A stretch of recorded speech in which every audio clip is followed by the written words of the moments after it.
அது இப்ப ஜெனரேஷன்ல எந்த ஜெனரேஷனாக இருந்தாலும் சரி, நான் என்ன சொல்லுவேன்னா, ஃபினான்ஸ் சரியில்லைன்னா வாழ்க்கையே சரியில்லைன்னு சொல்லுவேன்.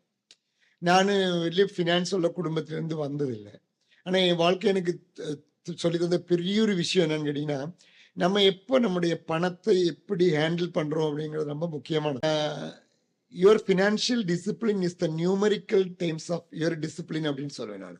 உங்க வாழ்க்கையில நீங்க டிசிப்ளினா இருக்கீங்களா அப்படின்னு பார்க்கணும்னா, உங்களுடைய ஃபினான்ஷியல் டிசிப்ளின் எப்படி இருக்குன்னு தெரிஞ்சா போதும்.